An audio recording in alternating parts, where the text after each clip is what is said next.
Quando me convidaram para participar desse evento, para falar com jovens estudantes de tecnologia, eu fiquei pensando como que eu poderia de fato contribuir para a vida deles, para os estudos, para o trabalho. E uma das coisas mais importantes que passou na minha cabeça é que eles saibam reconhecer um ambiente com cultura de inovação. Me lembrei quase de imediato de 2003, há exatos 17 anos atrás. Naquela época eu estudava engenharia pela manhã e à tarde eu e um amigo acabamos por criar um pequeno negócio, uma empresa que construía sites, numa época em que apenas 5% da população era conectada. Eu, jovem como vocês, queria meu unicórnio, buscar minha empresa, uma empresa grande. E, por incrível que pareça, naquela época, a maior dificuldade nossa, nosso maior desafio, era convencer o empresário que criar um site era importante. E mais do que isso, essa minha busca por esse unicórnio acabou por me levar a conhecer uma fazenda de unicórnios e outros bichos também. Um belo dia, eu fui convidado a conhecer um vice-presidente de uma grande construtora. Eles estavam procurando um estagiário. E, obviamente, aquilo não brilhou tanto meus olhos. Ser um estagiário, eu já tinha minha startup. Mas eles toparam negociar. Eu coloquei quanto que eu queria ganhar, eu pedi um cargo e, por incrível que pareça, eles toparam, viram potencial em mim. E quando eu disse que tinha uma pequena empresa, isso não incomodou. Eles deixaram que eu seguisse com aquela pequena empresa, a minha startup. E aquilo mexeu comigo. Mas eu ainda estava incomodado. Tem horário para chegar, horário para sair, chefe, ter que dar satisfação. Eu era um menino, tinha uma startup, estudava engenharia e aquilo, de certa forma, me deixou bastante incomodado. Mas, de repente, eu acabei me vendo em situações de participar de coisas muito legais. Eu me via sentado em mesas de reunião com o presidente da empresa. E, de repente, eles começaram a me ouvir. E não era só comigo. Eu percebi que os jovens eram ouvidos, as ideias eram ouvidas. E a gente se via mudando a direção da empresa, desenvolvendo novos produtos, desenvolvendo novos processos. E aqui fica a primeira dica.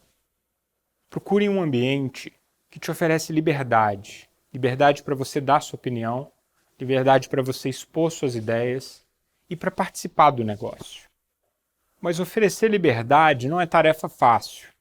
Muitos líderes têm dificuldade de colocar os jovens nos processos criativos, deixar que as pessoas participem do processo de criação, de inovação. Mas aí tem um problema, porque as ideias precisam se encontrar.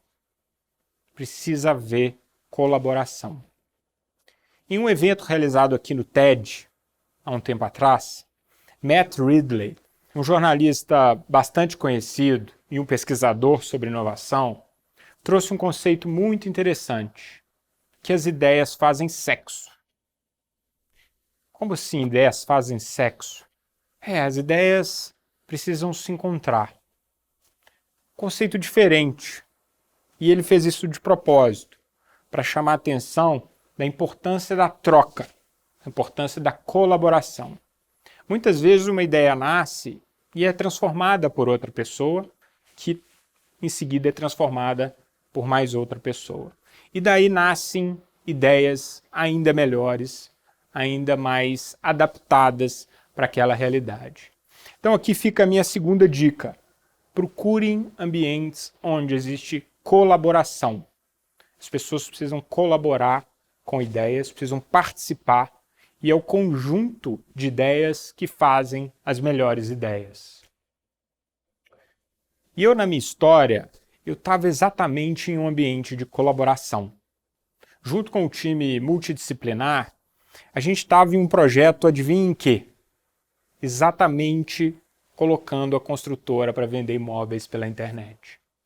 Naquele momento, onde apenas 5% da população era conectada, o modelo predominante era vender imóveis por jornais impressos.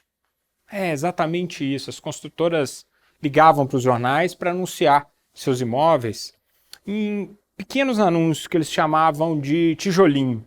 E os clientes tinham que ir lá na banca comprar o jornal e localizar os imóveis de interesse.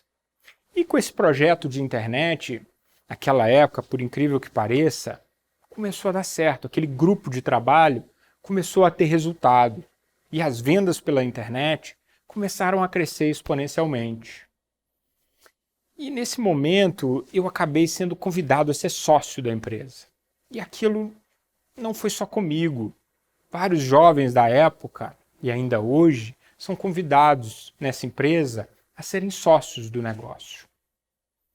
E aquilo me fez ficar.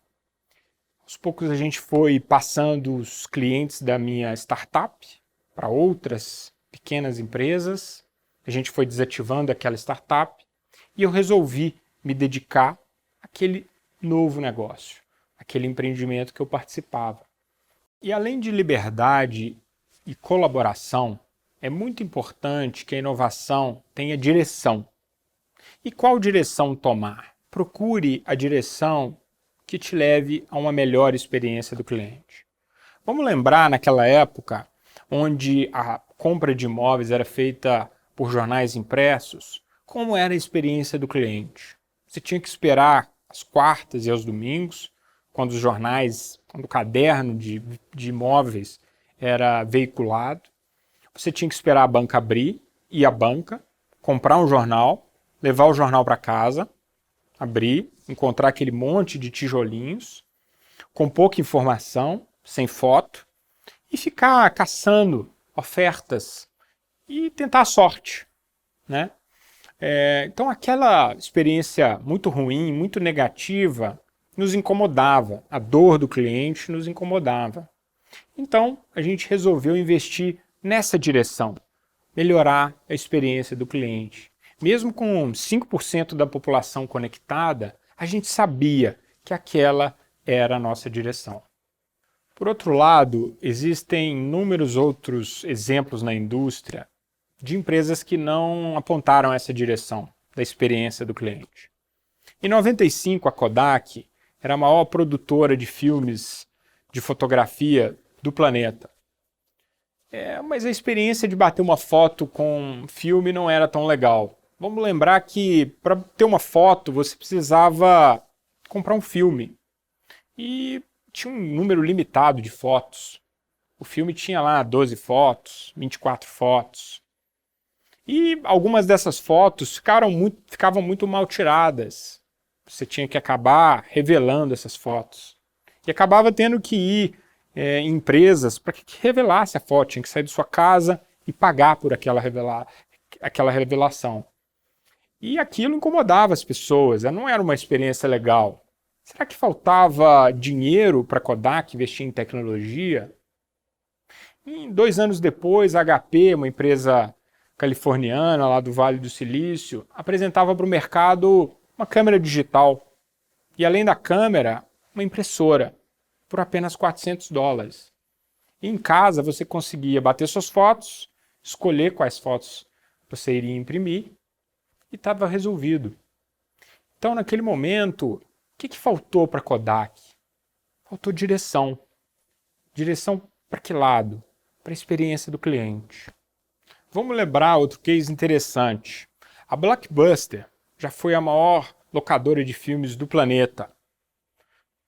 Lucrava através de taxas de atraso pelas entregas dos filmes, depois dos DVDs. Vamos imaginar como era a experiência na época. Você, depois do final de semana, tinha que se dirigir à Blockbuster para entregar um filme. Muitas vezes, um filme que não estava rebobinado. É isso, uma fita que você tinha que rebobinar.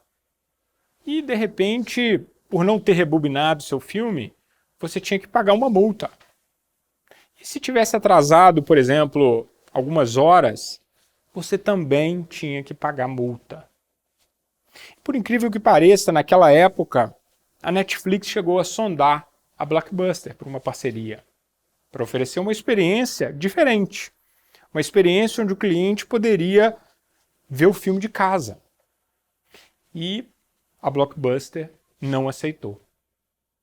Ela não tinha essa visão de futuro, ela não tinha essa direção para a experiência do cliente. E o que aconteceu? Hoje a Netflix tem quase 200 milhões de assinantes pagantes e a Blockbuster, como todo mundo sabe, deixou de existir. E o que mais faltou para a Blockbuster e para a Kodak? Coragem de assumir risco e mudar a direção do negócio. Mudar é assumir risco. Aqui fica uma terceira dica importante. Coragem de assumir risco. A gente sabe que todo novo empreendimento traz risco, mas o maior risco é você não correr nenhum risco. A gente sabe que tecnologia e comportamento humano são coisas que vão mudar. Não tem como a gente impedir. Então, não vamos ficar esperando esse futuro acontecer. Vamos construir esse futuro. E às vezes é muito importante mexer em time que está ganhando. Deixa eu trazer aqui um exemplo de mexer em time que está ganhando. Vamos pegar o exemplo da Amazon, a maior varejista de livros físicos do mundo. Quando ela viu o surgimento de um livro digital, né, de um dispositivo eletrônico, aquilo incomodou ela. Então ela teve coragem de mudar a sua direção. Por quê? Porque a experiência de comprar um livro não era uma experiência legal. Pelo preço, pela disponibilidade, muitas vezes pela falta do livro.